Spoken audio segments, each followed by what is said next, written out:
Saludcast, el podcast del talento humano en salud. La frecuencia que hace vibrar tus sentidos. Hola a todos, qué gusto saludarlos una vez más en Saludcast, el podcast del talento humano en salud. Hoy con una edición muy especial para hablar del proyecto de ley de reforma a la salud propuesto por el colectivo de acuerdos fundamentales, conformado por 21 agremiaciones del sector salud y por una bancada que busca unir esfuerzos para que esta iniciativa se debata próximamente en el Congreso. Soy Olga Herrera, presidente de la Sociedad Colombiana de Anestesiología y Reanimación. Quiero comenzar saludando a nuestros panel del más alto nivel. Hoy nos acompaña la representante Jennifer Pedraza. Ella es santandereana, congresista, economista, feminista y hace parte de la bancada que apoya esta iniciativa. Representante Jennifer, qué gusto saludarla y bienvenida.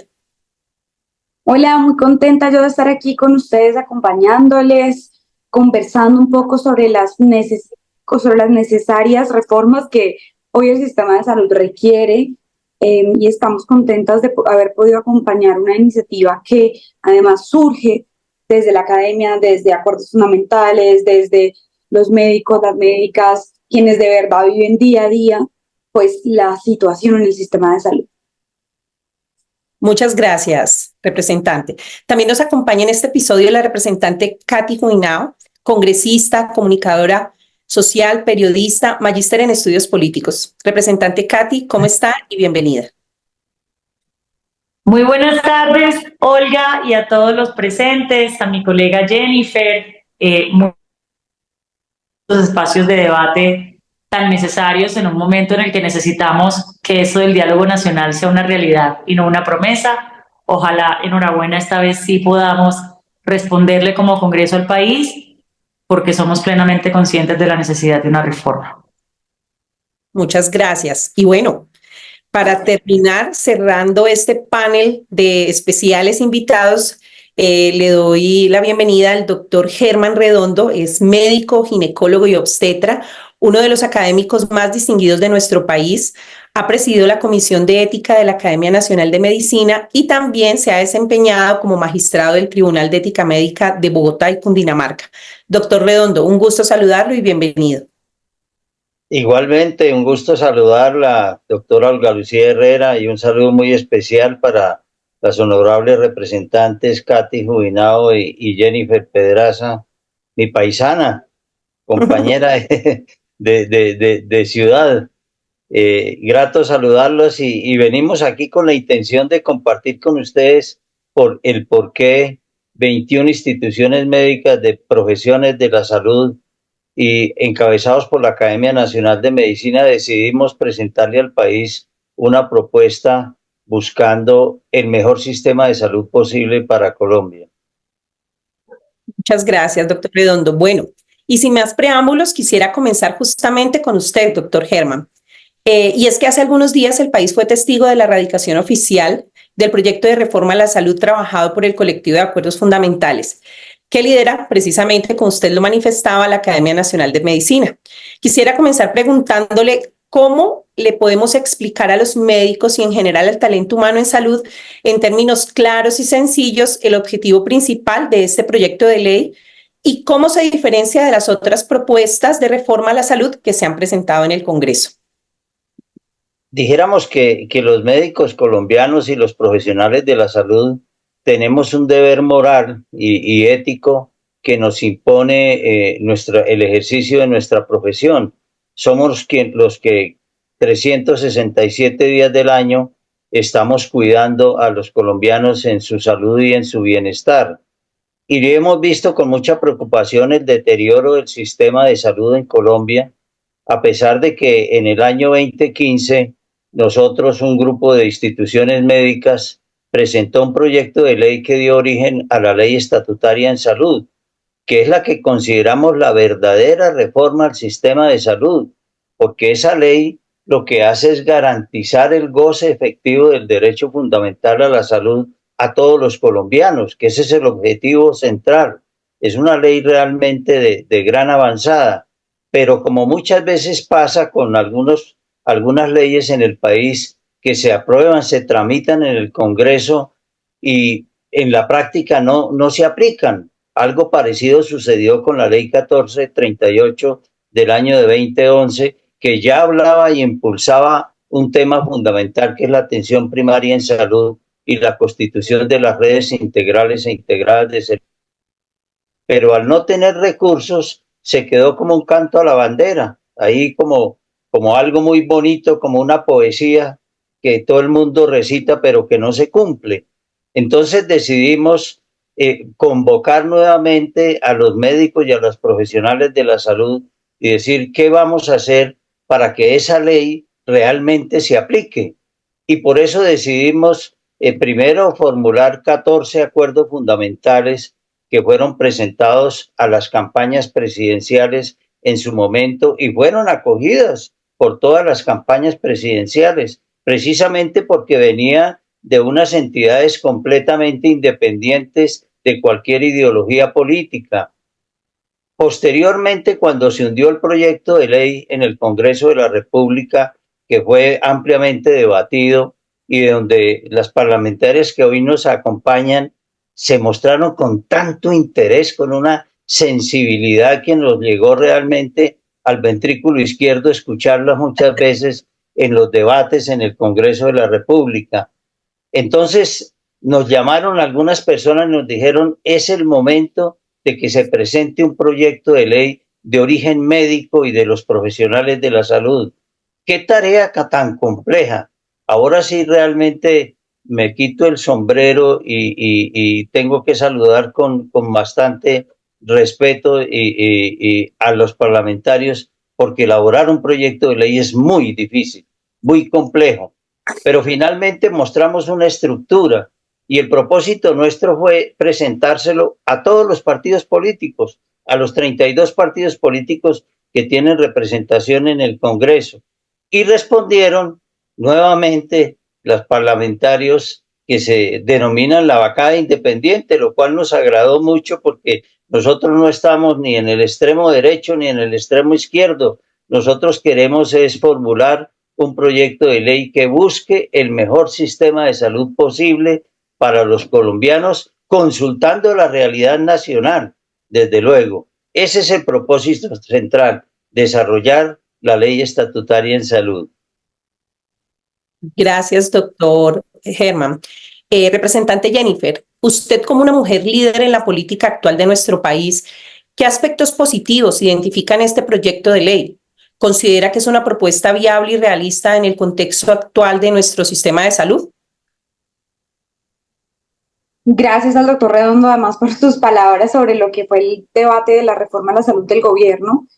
Francamente no sé qué hubiéramos hecho, por lo menos en mi caso, de no ser porque estábamos rodeados y rodeadas de organizaciones como Acuerdos Fundamentales que en medio de todo ese debate pues también nos permitieron llenarnos de argumentos desde la realidad y desde la cotidianidad del sector.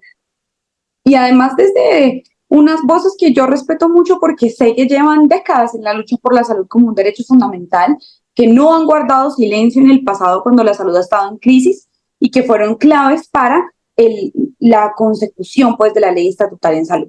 Entonces, por eso creo que hay un agradecimiento, por lo menos de mi parte, incluso antes de la erradicación de este proyecto de ley.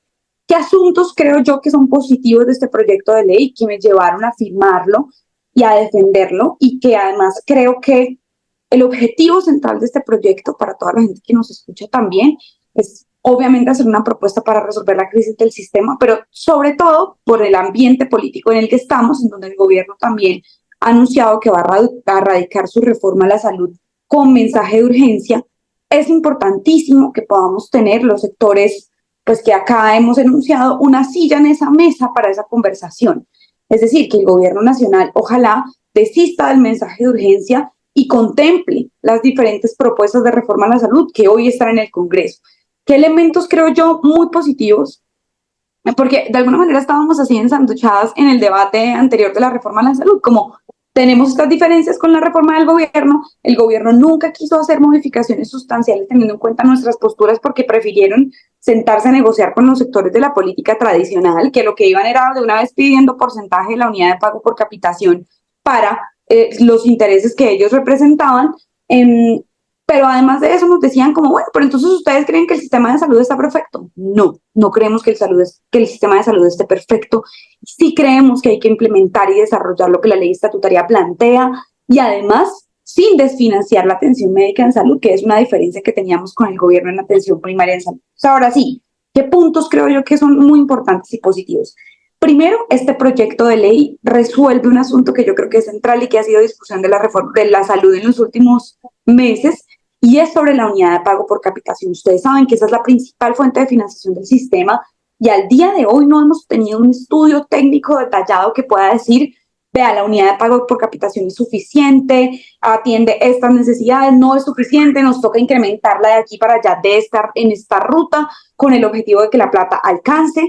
Y creo yo que nuestra reforma plantea específicamente al Consejo Nacional de Salud como un órgano además cuyas decisiones son vinculantes y que el Consejo Nacional de Salud deba contratar a una entidad que pueda profesionalmente hacer un estudio para calcular si la UPC es suficiente, cómo hacemos para que incremente de aquí en adelante, y además plantea unas propuestas de fuentes de financiación. Yo tengo que decir que eso para mí fue muy importante con la discusión de la reforma de la salud del gobierno. Es que si a mí me dicen, no, vamos a cambiar esto de un día para otro, con unos tiempos de transición muy discutibles que traía la reforma del gobierno, y sin una certeza, ni siquiera certeza, con un plan de financiación por lo menos decente, pues desde nuestra perspectiva era muy difícil apoyarlo. Esta reforma plantea unas sugerencias al gobierno nacional sobre de dónde se puede financiar lo que ya les voy a explicar que propone la reforma, porque obviamente se implica unos recursos adicionales. Yo diría que incluso hoy, sin reforma, el sistema de salud igual ya requiere un incremento y una inyección de recursos y que ha sido desfinanciado en los últimos años. Recogemos de la propuesta del gobierno nacional unos elementos importantes como el énfasis de la atención primaria en salud. Es verdad que está absolutamente abandonado en el sistema actual. Recogemos de la propuesta del gobierno también la necesidad de eliminar la intermediación financiera, porque es cierto que lamentablemente muchos EPS han cogido la práctica de la salud y no la han invertido en ello y no han garantizado el servicio de salud, pero tampoco podemos obviar o prescindir de la experiencia administrativa que estas entidades tienen. Entonces, nuestro proyecto también plantea que las EPS se conviertan en gestoras y asuman unas responsabilidades administrativas con el sistema de salud. No solo eso, ya voy a hablar aquí de las diferencias con el gobierno, además del presupuesto, el proyecto plantea unos tiempos diferenciados de transición, porque entendemos que no es lo mismo, por ejemplo, el tránsito de las EPS a gestoras, que, por ejemplo, la formalización de todos los trabajadores, la creación del régimen laboral especial para los profesionales de la salud. Esto es diferente con el gobierno también porque el gobierno plantea solo esta lucha por derechos laborales en las entidades públicas. Nosotros incluimos en esta propuesta que deba incluir también al sector privado de la prestación de servicios de salud y por ende pues la meta es mayor, así que planteamos un horizonte temporal realista que incluso supera los 5 años, así como los 5 años requeridos para construir un sistema de información único del sistema de salud. Así que nuestra reforma a la salud tiene básicamente esos puntos esenciales, unos tiempos de transición, pues que garanticen que no se vaya a interrumpir la prestación de servicios de salud, porque aquí les puedo confesar, ya que estamos en una conversación con personas de la salud, que en este tema nosotras, la verdad, somos muy quisquillosas porque es que no estamos hablando de cualquier cosa. Con mucho cariño, hay muchos temas que yo de verdad de convicción defiendo, pero si un día, no sé, hay un problema y una universidad pública no puede ofrecer clases un día, bueno, pues muy grave, es un derecho fundamental de la educación y hay que resolverlo. Pero en el caso del sistema de salud es que una suspensión, una intermitencia en la garantía de los servicios de salud es algo que no podemos aceptar. Vean lo que hoy está pasando con la salud de los maestros y de las maestras. El hecho de que muchos de ellos hayan visto interrumpidos sus tratamientos, sus medicamentos, sus quimioterapias y que al día de hoy no haya poder humano que les garantice la continuidad en la prestación de los servicios de salud, y ese era un temor que teníamos. Y cerraría, para no extenderme mucho, diciéndoles que este es un proyecto además dispuesto a la conversación, dispuesto a escuchar, dispuesto a contemplar otras alternativas puestas sobre la mesa. Uno de los puntos que hoy estábamos hablando con Katy, por ejemplo, es, ¿de verdad vamos a llegar a un nuevo modelo de salud con EPS que quieran convertirse en gestoras después de lo que está pasando hoy, frente a los informes de la Contraloría, frente a la falta de reservas técnicas, frente a la falta de sustento financiero también de esas entidades? Tenemos que estar en la disposición de ver cómo podemos incluso blindar más y fortalecer aún más esta iniciativa, que no es una iniciativa arbitraria de o todo el mundo está de acuerdo con todo lo que nosotros proponemos, o entonces vamos a decirle a todo el mundo que está vendido a las EPS, como lamentablemente creo que fue el tono que adoptó el gobierno nacional, sino que queremos fortalecerla y complementarla en este camino. De acuerdo. Desde luego, representante Jennifer, y bueno, justamente la intensidad de este debate puede provocar que se presenten diferentes propuestas y que responden a visiones distintas del sistema de salud, y quizás por ello no exista una unanimidad en el sector con una única propuesta. Representante Juinao, ¿cree usted que estas propuestas representan de manera adecuada las necesidades del sector salud? ¿Y cuál considera usted que debe ser el papel del Congreso en la discusión y aprobación de este proyecto de ley para garantizar que se realice pues un debate amplio y participativo? Bueno, yo creo que esta propuesta, que como dice Jennifer, no parte de la verdad absoluta y de que son unos puntos inamovibles y cerrados a los argumentos, sí parte, a mi juicio, de un muy buen punto, y es reconocer que si bien el sistema de salud tiene unos desafíos muy importantes, que la lógica de mercado que rige el sistema actualmente no ha funcionado en la Colombia periférica, en la Colombia rural, en la Colombia profunda, es capaz de aceptar que el sistema ha ganado unas capacidades en términos de la gestión del riesgo en salud, capacidades administrativas, capacidades de auditoría y control, capacidades, por ejemplo, de programas especializados para pacientes de alto costo, por ejemplo, que yo creo que se recogen aquí. Esto, a diferencia de la propuesta del gobierno, no parte de arrasar y básicamente de la posición de hay que tumbarlo todo porque todo es malo, porque nada funciona y tenemos que volver a refundar el sistema. Esa es una primera virtud de esta propuesta. Segundo, me parece que es una propuesta muy conveniente y en este sentido mucho más conveniente que la del gobierno, porque esta propuesta sí retoma todo el tema de controles y auditorías, tanto a la facturación como los controles previos, como las auditorías de calidad. Esto era uno de los temas que a mí más me escandalizaba de la propuesta del gobierno. La propuesta del gobierno tenía una medida que a mi juicio era escandalosa, y era que se estaba proponiendo el giro directo, al igual que nosotros también en la nuestra, pero esos giros iban a poder desembolsar hasta el 99% del valor de la factura sin ninguna condición de auditoría ni control. Eso, como lo denunciamos nosotros en plenaria, lo que iba a provocar era carteles de la hemofilia semanales. Lo que iba a provocar era un desbordamiento del gasto y un incentivo a la sobrefacturación horrorosa en la mediana y alta complejidad. De manera que era muy contradictorio que el gobierno dijera que había que hacer una reforma a la salud porque el actual sistema era corrupto, pero al mismo tiempo estuviera promoviendo más incentivos a la corrupción en su reforma. Yo creo que nosotros sí saldamos eso de manera muy importante. Se clarifica algo que para mí también es esencial, y es la ruta del paciente. Si bien tanto el gobierno como nuestra propuesta está de acuerdo en reorganizar la gobernanza del sistema de salud, de hecho de una manera similar, la diferencia está en que nosotros tratamos de ser mucho más precisos en las funciones, hasta dónde llega el CAP, hasta dónde llega la gestora, qué es lo que, en qué consiste la red integral e integrada.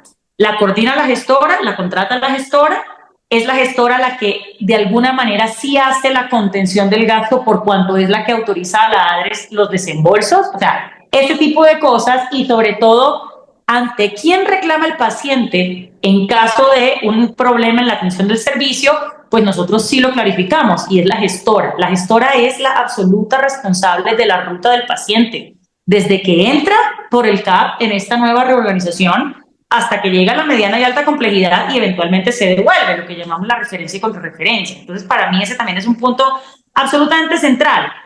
Y creo que también, al igual que el gobierno, y al igual que las propuestas también de Cambio Radical y de Centro Democrático, ojo, porque aquí ya hay tres propuestas radicadas distintas, estamos pendientes solamente que radique la del gobierno, pero creo que todos, y esto es un punto de acuerdo como lo es el giro directo, que es un punto de acuerdo ya entre todos los partidos, el tema de la formación del talento humano en salud y las condiciones laborales del talento humano en salud. No solamente es ¿cómo les damos mejores condiciones laborales? Es cómo facilitamos el incentivo a la formación de los especialistas que está requiriendo la realidad de la salud en Colombia, y además cómo incentivamos que ese talento humano en salud vaya a las regiones en donde hoy no tienen incentivos para ir. Y creo que lo abordamos de una manera más realista, con una transición mucho más realista, pero de nuevo siempre abiertos a escuchar los argumentos, y nosotros sí queremos hacer el ejercicio que no hizo este gobierno, que es un proceso legislativo con enfoque de discusión pública. Eso el gobierno no lo hizo. O sea, aquí hay una oportunidad muy importante de innovar en una discusión transparente, disruptiva, con participación de los actores del sistema, con participación de la sociedad civil, aprovechando las nuevas tecnologías de la información para darle transparencia a la discusión. Entonces nosotros no le tenemos miedo al desacuerdo ni al disenso, nosotros no le tenemos miedo a la discusión pública, estamos absolutamente dispuestos a darla, a escuchar argumentos y por supuesto a que ojalá nuestra propuesta pueda ser mejorada en lo que se requiere. Y finalizo respondiendo a tu última parte de la pregunta, y creo que justamente ese es el papel del Congreso. O sea, el trámite legislativo es un arte, de cierta manera. El trámite legislativo no es lo que cree el gobierno y algunos políticos que es, y es que llega uno con su propuesta a imponer y se considera victorioso el que le impone su propuesta al otro. No, el trámite legislativo es todo lo contrario. El trámite legislativo es por experiencia el escenario de deliberación, y en la deliberación hay disenso, en la deliberación hay diferencias, pero asimismo tiene que haber puentes y mecanismos de concertación. No podemos partir de que cualquier diferencia se interpreta desde la peor fe, y es que el otro está haciendo un negocio, el otro es un corrupto, el otro está haciendo un mandado. No, aquí hay visiones diferentes que son legítimas, que obedecen a visiones diferentes de cómo se deben garantizar los derechos fundamentales a la población, que obedecen a visiones diferentes del sector público y del sector privado, que obedecen a visiones diferentes de lo que tiene que ser el Estado social de derecho. Y eso son materias muy profundas que tienen que tener una discusión pública. Entonces yo creo que nosotros vamos a jugárnosla no solamente por hacer una propuesta en salud, sino por hacer una propuesta en cuanto a un trámite legislativo diferente, participativo y garante. Entonces yo en esa medida me siento muy tranquila porque sé que cuento con un grupo de congresistas jóvenes, frescos, abiertos a la discusión, que no estamos metidos, digamos, en estos modelos de liderazgo autoritario en el que están metidos otros congresistas, el gobierno y otros partidos. Entonces ojalá podamos también dar ejemplo de lo que es innovar en una discusión pública en el marco de un trámite legislativo en el Congreso. Gracias, representante. Quisiera esta pregunta dirigirla a la representante Jennifer. Nosotros como médicos y en general todo el talento humano en salud hemos sido víctimas de la falta de garantías laborales. Muchas veces nos enfrentamos a escenarios donde ni siquiera hay un pago justo y mucho menos oportuno, y que esto indique una remuneración adecuada pues al trabajo que se realiza. Entonces, de acuerdo a esta propuesta que se ha planteado, ¿qué medidas se tomarán para mejorar estas condiciones laborales y salariales de los profesionales de la salud? Muy buena pregunta, y para mí este es un punto obligado de una reforma a la salud. En pandemia y pospandemia, Colombia estuvo plagada de homenajes y de estatuas incluso y de eventos públicos de muchos políticos y políticas hablando del personal de la salud como los héroes de la pandemia. Y desde mi perspectiva, evidentemente lo fueron. Increíble ver en ese momento, por ejemplo, cuando no permitían que los médicos y las médicas incluso entraran a sus casas. Recuerden todos los casos de humillación que increíblemente nosotros vimos cuando eran estos profesionales quienes estaban pues salvando la vida de los colombianos y de las colombianas. Es que en ninguna serie distópica llegaron a predecir ese nivel de maltrato que la sociedad iba a darle a los profesionales de la salud. Y yo creo que ese es solo un ejemplo más de algo que hoy además el país está discutiendo, que es la sobrecarga laboral, que son las jornadas laborales extendidas. Incluso hoy hay una conversación sobre el maltrato que pueden recibir los estudiantes de las residencias o en general que hacen una especialidad médica. y ha dado mucho de qué discutir y de qué hablar, y para mí entonces este es un punto obligado de cualquier propuesta de reforma a la salud. También es un punto complejo, hay que decirle al país. A mí me gustaría que esto se pudiera hacer de la noche a la mañana, pero un proceso de formalización y de creación de un régimen laboral especial, que es lo que nosotros proponemos para los profesionales de salud, que cubra tanto las entidades públicas o estatales de servicios de salud como las entidades privadas de servicios de salud, requiere unos pasos que hay que cumplir. Unos estudios de cargas, unos concursos de mérito, unos procesos de vinculación formal que hay que sacar adelante, porque de lo contrario vamos a seguir teniendo un panorama tan pésimo como el que hoy tenemos, en donde vemos noticias cada 4 días de enfermeras, por ejemplo, en el Chocó, y estoy segura de que aquí en San Cristóbal también pasa, o trabajadores del sector de la salud que llevan meses sin contrato, meses sin que les paguen el contrato, más de 3 meses sin que les paguen su salario, que están contratados por OPS, lo cual también hay que decirlo, ha convertido lamentablemente los hospitales en las cajas menores de muchos políticos regionales, que los ven no como un lugar en donde se pueda garantizar el derecho fundamental a la salud, sino como un lugar para ofrecer puestos y para utilizar esos contratos, cuando evidentemente estamos hablando de contratos o de trabajadores que realizan fines misionales. Entonces, nuestro proyecto de ley plantea esa necesidad de crear un régimen especial. El horizonte temporal que nosotros planteamos es largo. Como les digo, a mí me gustaría decirles, esto empezamos y mañana ya todo el mundo tiene contrato laboral, pero eso realmente es una responsabilidad que cuesta un billete importante. Por eso en nuestra propuesta de reforma a la salud, pues hacemos algunas sugerencias al gobierno nacional sobre la destinación específica de algunos impuestos, como los impuestos saludables.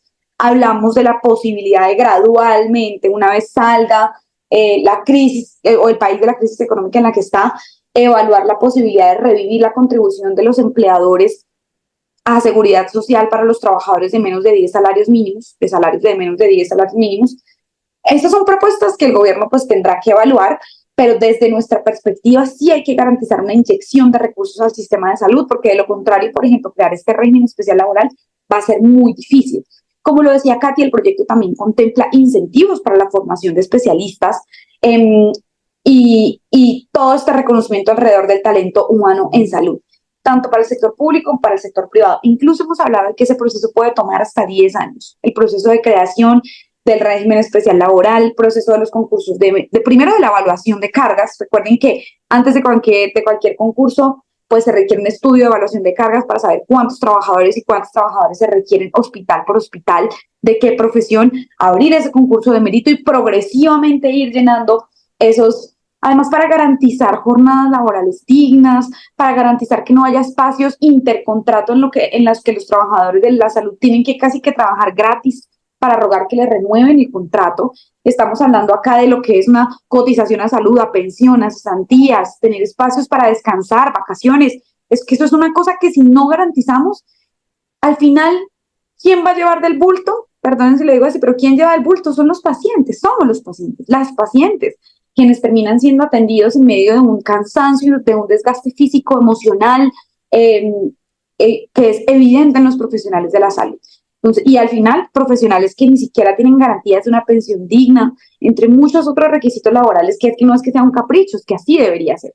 Entonces, esa es como nuestra respuesta y nuestra propuesta para ese método. Me gustaría decirles que puede pasar mañana, como les decía, pero hoy en día, ya después de haber visto lo que ha pasado, desconfíen de quien les diga que de un día para otro va a lograr esto, porque esto toma un tiempo, un presupuesto, y hay que hacerlo, hay que caminar. Como es larga la tarea, empezamos ya.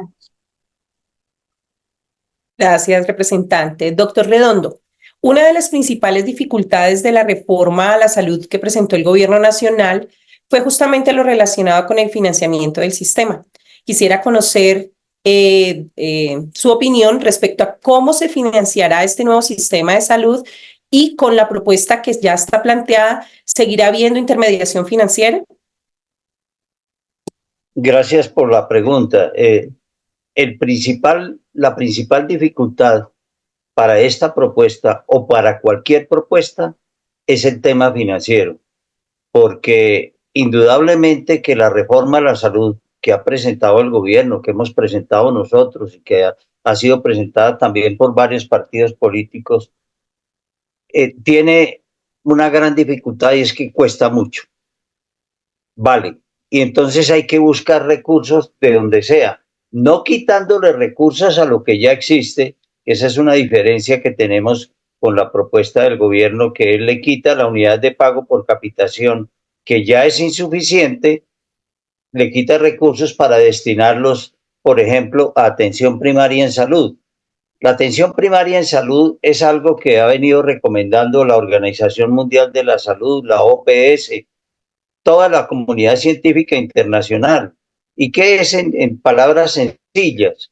Son características del desarrollo de un país que no dependen del sector de la salud. Me refiero a agua potable, acueducto, alcantarillado, saneamiento básico, saneamiento ambiental, seguridad alimentaria, vías de penetración, etcétera. Eso no depende del sector de la salud, pero el hecho de carecer del agua potable genera morbilidad y mortalidad evitable. Entonces, el primer proceso es llevar la atención primaria en salud a la Colombia profunda, que hoy no la tiene, y desde luego requiere muchos recursos. Por eso nosotros planteamos una transición en atención primaria en salud de mínimo 10 años. Seguramente se van a necesitar muchos más para poder llegar con esa actividad a las zonas más periféricas. Distinto es la atención primaria en salud del primer nivel de atención. El primer nivel de atención ya es donde el sistema de salud se acerca a los ciudadanos y también tiene que estar lo más cerca posible, y por eso la importancia de llevar los centros de primer nivel de atención también a la Colombia profunda. Pero hay que llevarlos con dotación, porque ¿qué hace un médico solo en una zona periférica si no dispone de los elementos necesarios para poder atender adecuadamente a la población? Entonces, llevar esos centros de atención primaria a la periférica de primer nivel es también muy costoso, porque hay que montar la infraestructura necesaria para poder atender a esa población, y eso también cuesta, y son recursos distintos a los que hoy se utiliza para atender a la enfermedad.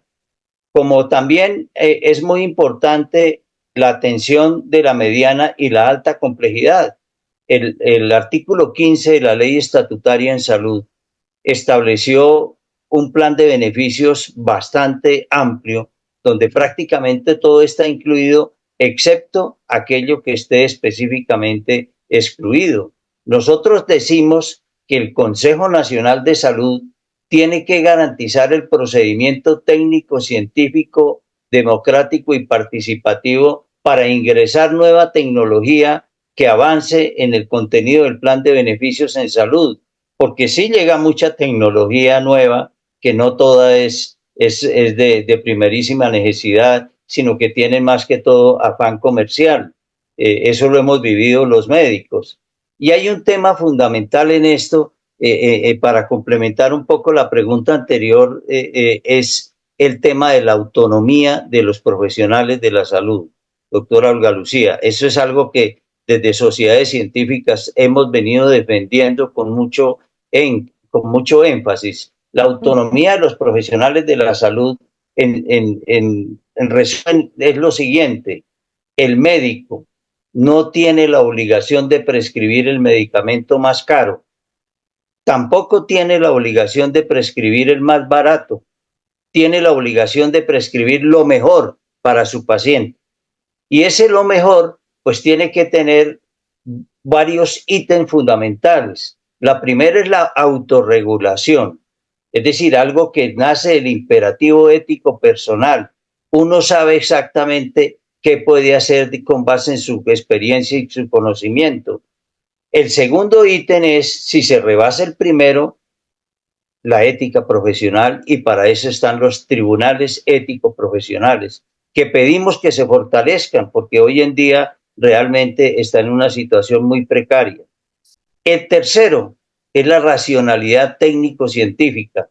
Repito, no para prescribir lo más barato o lo más caro, sino en el caso de que haya igualdad de circunstancias, pues lógicamente usted busca favorecer al sistema. Eso es fundamental para el criterio de racionalidad técnico-científica. Y el cuarto es la evidencia científica. Si nosotros, los profesionales de la salud, como lo prescribe la ley estatutaria en salud. Tenemos la autonomía regida por esos comités de autorregulación profesional que se plantean en la reforma. Estaremos garantizando que el médico prescriba lo mejor y lo más conveniente para el paciente con base en las circunstancias de modo, tiempo y lugar, porque no es lo mismo estar en Chima, Santander, que estar en la Fundación Santa Fe de Bogotá. Las condiciones varían y lo que es la Lex Artes, el estado del arte en un pueblo periférico, es muy distinto a lo que podamos ofrecer en una ciudad capital como Cali, Medellín, Barranquilla, Bucaramanga o Bogotá. Doctor Redondo, muchas gracias. Representante Jennifer, ¿cuál será el tránsito que recorrerá ahora esta propuesta? ¿Qué sigue? ¿Cuántos debates nos esperan? ¿Qué debemos esperar para que haya avance en el Congreso?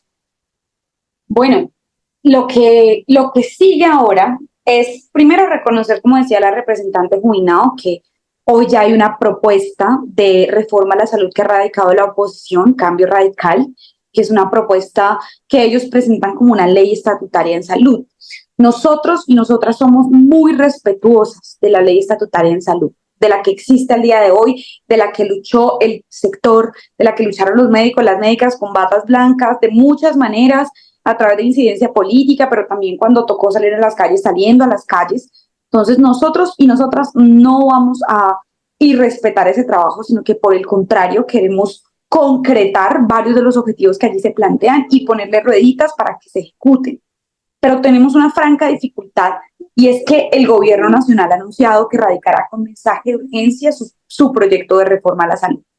No sabemos aún por qué comisión el gobierno pretenda tramitar su reforma, es decir, si va a ser por la comisión séptima. Recuerden que esto puede depender de si el gobierno considerara o llegara a considerar que su propuesta de reforma a la salud es de carácter estatutaria o no. Si es una ley estatutaria, pues ellos podrían optar, bueno, si ellos, la verdad, como les voy a decir primero, es como es en teoría y después les voy a decir cómo es en la práctica. Si es una ley estatutaria, entonces debería ir por comisión primera y si es una ley ordinaria, podría ir por comisión séptima. En teoría, uno diría, bueno, eso está definido por el contenido del proyecto. En la vida real, en la práctica, está mucho más definido por en qué comisión siente el gobierno que tiene más votos. Es así de concreto. ¿Y en qué comisión siente el gobierno que tiene una presidencia que le agende y que le trabaje un poco a la agenda del gobierno? En ese sentido, pues nosotros también queremos ver cuáles son las cartas que va a jugar el gobierno, porque es evidente que habría una intención nuestra de que se acumularan los proyectos de ley. Cuando hay 2 proyectos o 3 proyectos que hablan del mismo tema, lo que puede hacer un presidente de esa comisión es decir, no, venga, como tratan el mismo tema, volvamos al mismo proyecto y que los autores y los ponentes se pongan de acuerdo entre ellos y vean cuál sería la mejor redacción. Este sería el mejor panorama para nosotros y para nosotras, porque eso nos daría un espacio de conversación con el gobierno. Además, como lo decía Katy, público, transparente. Nosotros nunca hemos propuesto reuniones a puerta cerrada en donde salgan a decir, por ejemplo, como la reunión que tuvo el presidente con las EPS, no, listo, las EPS ya las cuadré con tanto porcentaje de la unidad de pago por capitación y ahora ya resulta que la reforma les parece buena. Desde nuestra perspectiva, la mejor forma de que haya un control de la ciudadanía sobre esas conversaciones es que se den donde se tienen que dar, que es en el Congreso de la República, que ustedes pueden coger su televisor y poner el canal del Congreso o buscar en YouTube y poner las comisiones. Yo sé que no es el plan favorito de muchos, pero ahí ustedes podrían hacer una veeduría de qué es lo que se está discutiendo, cuáles son los intereses que se están concretando y que se están planteando de los diferentes partidos políticos, y no a puerta cerrada cuadrando incluso con jefes de los partidos políticos. Hoy que se rumora en el Congreso, rumora, hago énfasis en esa palabra porque no tenemos hoy certeza, que el gobierno va a empezar el trámite por el Senado. Yo creo que eso tendría sentido con el hecho de que el ministro del Interior hoy haya citado a los senadores de la coalición Centro Esperanza. Quizás es posible que ahí la radiquen por la comisión primera de Senado, porque además tenemos un presidente de la comisión primera que es Ariel Ávila, que es una persona pues garante y que no va a oponerse pues a la propuesta de reforma a la salud del presidente. Vamos a ver eso cómo se presenta, cómo se mueve, pero en el caso nuestro pues está radicado ya en las 2 cámaras, en la disposición de que nos asignen una comisión. Ojalá pueda coincidir con la comisión en la que el gobierno decida radicar su reforma para que podamos estar en esa conversación y ganarnos un puesto. Yo digo ganarnos, pero realmente es que los médicos, las médicas, estas 21 organizaciones puedan tener un espacio y una silla vinculante en esa conversación. Nosotras aquí hemos actuado mucho como voceras y como representantes de ustedes, pero ese es el objetivo, que no sigamos estando como al margen, solamente en una actitud defensiva, sino que también tengamos una propuesta en ese camino. Gracias, representante. Bueno, ya nos vamos acercando al final de este interesantísimo episodio. Quisiera cerrar con una ronda de preguntas. Voy a iniciar esta última fase con el doctor Redondo. Ya usted lo mencionó anteriormente y se ha dicho que esta propuesta podría eventualmente derogar la ley estatutaria en salud.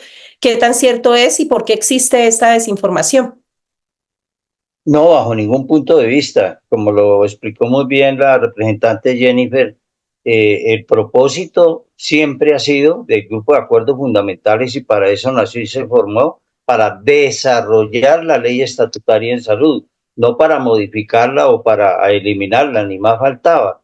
Incluso los proyectos de ley que se han presentado en el Congreso no eliminan la ley estatutaria. Algunos la amplían, por decirlo así, o modifican un artículo en particular. Nadie está pensando en eliminar la ley estatutaria en salud, y eso no tendría, creo yo, curso en el Congreso, porque no tendría respaldo político. Eso desafortunadamente es algo que ha surgido. Cuando uno propone, pues siempre hay observaciones de un lado y de otro, muchas veces tergiversando el propósito central. El propósito central nuestro es desarrollar la ley estatutaria en salud, que se cumpla, porque data desde el año de 2015 y todavía no ha sido plenamente desarrollada. Muchas veces se invoca, pero le falta desarrollo como la ley está. Inclusive hay temas que se pueden desarrollar directamente y otros que requieren ley ordinaria para su desarrollo. El propósito nuestro siempre ha sido y será desarrollar la ley estatutaria en salud para garantizar los 14 acuerdos fundamentales. Es decir, fundamentalmente es eso lo que estamos buscando nosotros, y esos 14 acuerdos fundamentales lo conocen muy bien en las instituciones médicas, en las sociedades científicas, porque ha sido difundido ampliamente y respaldado ampliamente. Mire que este grupo de las 21 organizaciones, hacíamos cuenta nosotros, y reúne casi 400.000 personas, pero todas son partícipes y trabajadores del sector de la salud, que tenemos la preocupación de brindarle al país el mejor sistema de salud posible y no seguir con esta incertidumbre tan tenaz que cada año vemos que no alcanzan los recursos para brindar la atención en salud. Y por eso lo que creemos es una alternativa que, como muy bien lo dijeron las dos parlamentarias que hoy nos acompañaron, no está escrito en piedra. Nosotros estamos abiertos al diálogo y si se puede mejorar, pues que se mejore. Mire usted, por ejemplo, lo que pasó en el Congreso de la República. Mucha gente dice que se perdió 2 años. Yo diría que no. El proyecto que se presentó originalmente en febrero de 2023, a través del debate en el Congreso, porque ahí hay muchos representantes y senadores muy responsables que se pusieron a estudiar y le hicieron algunas sugerencias que lo fueron mejorando. El proyecto que se hundió en la Comisión Séptima de Senado no es el mismo que se presentó inicialmente en la Comisión Séptima de Cámara. Sufrió, y hay una serie de consensos, de alguna forma, que se lograron. Como bien lo decía la representante Katy Jubinao, por ejemplo, hay consenso en la atención primaria en salud, hay consenso en fortalecer la red pública, hay consenso en mejorar las condiciones de vida y de trabajo en el sector de la salud, hay consenso en que se tiene que llevar los centros de primer nivel de atención a las zonas periféricas, hay consenso en el giro directo, hay consenso inclusive en que se constituyan las gestoras de salud, pero esas gestoras deben tener unas funciones claras y precisas, y nosotros decimos que tienen que garantizar la gestión del riesgo en salud. Eso es una función fundamental, el aseguramiento, y que el aseguramiento sea mixto, público, privado y mixto. Son temas que hemos venido planteando y que nosotros creemos que pueden tener bastante eco en el Congreso de la República y más con el respaldo de representantes y senadores como nos acompañan en ese grupo de la bancada independiente. Doctor Redondo, muchas gracias. Bueno, y para cerrar, por supuesto, con la representante Jennifer, quisiera que usted me dijera como congresista de este país, ¿qué mensaje le gustaría que quedara para nuestra audiencia? No solo los profesionales de la salud, sino los más de 50 millones de colombianos que durante este 2024 hemos visto o hemos sido testigos de cómo este sistema de salud se ha ido deteriorando por falta de un consenso nacional. Yo quisiera decirles que para nosotros no es un discurso el tema del derecho fundamental a la salud. O sea, de verdad que debe implicar una disposición de todos los sectores de la política colombiana, pero no solo eso. Esta discusión tiene que salir del Congreso. De verdad que los pacientes, los trabajadores o el talento humano en salud, las organizaciones académicas, las universidades, todos los actores del sistema deben hacer parte de esta discusión y de esta conversación, por supuesto, de esa necesidad urgente de un acuerdo. Yo confieso mi sesgo aquí como economista, y es que, ¿por qué digo lo de la economía? Por la necesidad de garantizar presupuesto. Obviamente que el presupuesto no es el único problema del sistema, y no es resolviéndolo no vamos a resolver todo, pero es una condición necesaria para garantizar que el funcionamiento del sistema de salud, que la garantice como un derecho fundamental. Entonces, estos años han sido difíciles. El gobierno acaba de denunciar que los presupuestos máximos, pues que son un mecanismo que muestra que el sistema actual que tenemos también está mal diseñado desde su concepción y que incluso puede ir en contra de definiciones mismas de la ley estatutaria, pues igual eso está implicando unas barreras en la garantía plena del derecho a la salud de la gente. A veces siento que en Colombia hemos normalizado el panorama tan crítico de la salud colombiana. Es realmente triste. Hoy, de hecho, o ayer salió una noticia de una menor de 2 años que lamentablemente falleció en el Chocó porque nadie fue capaz de garantizarle su tratamiento. Y todos los días estamos bombardeados y bombardeadas de noticias de ese estilo, que sin duda alguna no podemos permitir que sigan pasando ni podemos acostumbrarnos a eso. Tiene que seguirnos doliendo, tiene que seguirnos erizando la piel que eso hoy no ocurra. Entonces mi mensaje es que hay voces en el Congreso a las que nos interesa acompañar al sector médico en esa tarea, a los profesionales de la salud. De hecho, yo estoy trabajando también en un proyecto de ley de garantías laborales para los rurales, junto con el senador Fabián Díaz, y hay allí una intención y una voluntad, no solo en el Congreso, para mí, en la sociedad, de rodear este sector y de darle la prioridad que se merece.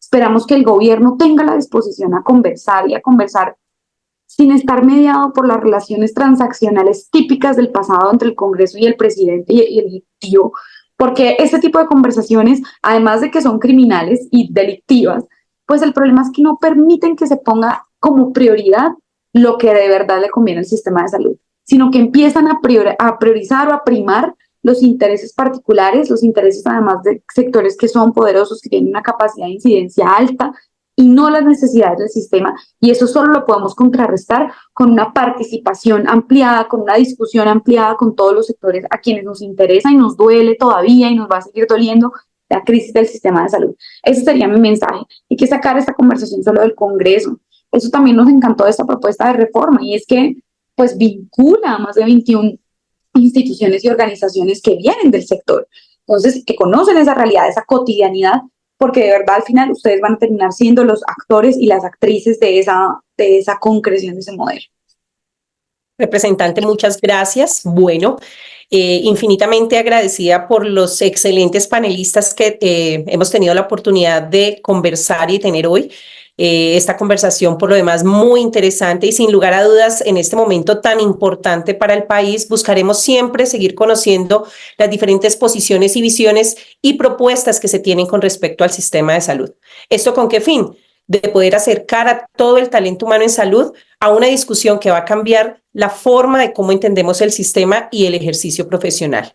Ha sido un completo honor acompañarlos hoy y tener la oportunidad de escucharlos, y espero que nos volvamos a ver muy, muy pronto. Muchas gracias. Saludcast, el podcast podcast del talento humano en salud. La frecuencia que hace vibrar tu sentido.